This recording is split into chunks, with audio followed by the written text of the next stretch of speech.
I used to think night shifts were easy money. Quiet hours, no one around, just me and my phone to pass the time. That was before I worked at the gas station off Route 17. It's one of those lonely stretches of road in the middle of nowhere. The kind of place truckers stop at, grab a coffee, and get back on the highway without saying a word. My boss told me, nothing happens here at night. Just keep the lights on and stay inside. That first night was quiet, almost boring. But around 2:30 a.m. I noticed something strange. The security monitor, the one that showed the outside pumps, flickered for a second.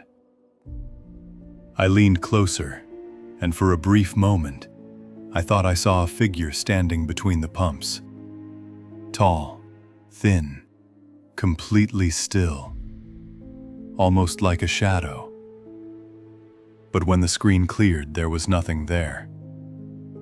I told myself it was just static, maybe interference, but I couldn't shake the feeling that someone had been there, watching. The next night was busier. A few regulars, mostly truck drivers. One of them, an older man with a gray beard, looked at me strangely when I handed him his change. "You know about this place, right?" he asked. I laughed awkwardly.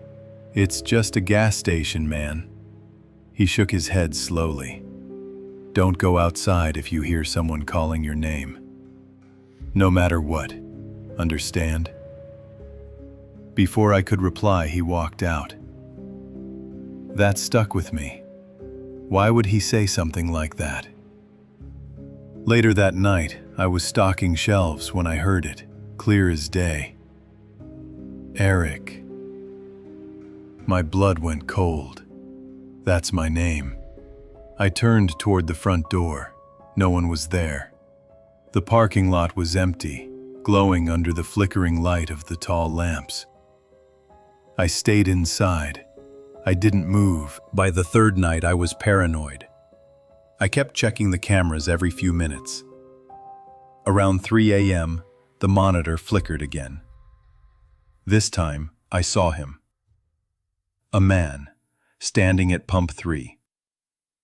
He wasn't moving, wasn't pumping gas, just staring.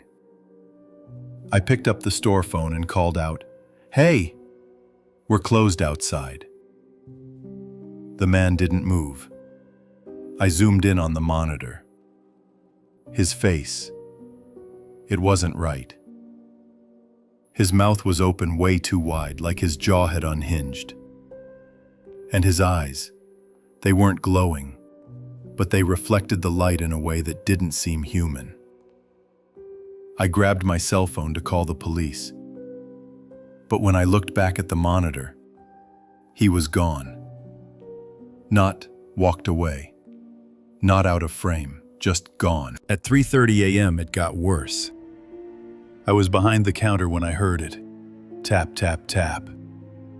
Someone was knocking on the glass front door. My stomach dropped. I slowly looked up. It was him, the man from the pump. His face was pressed against the glass, mouth still hanging open, eyes locked on mine. But when I blinked, he wasn't there anymore. The glass door was perfectly clean. I backed up, heart pounding. That's when I heard it again, faintly, just behind me. "Eric." Someone whispered my name.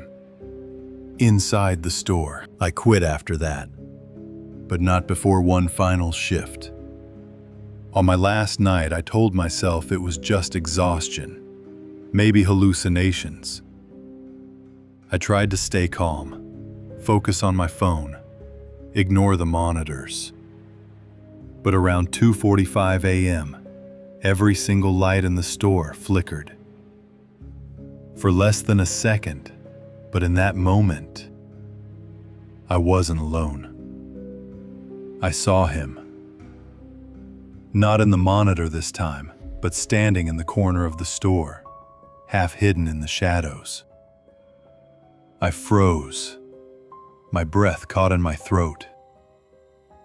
And then he spoke.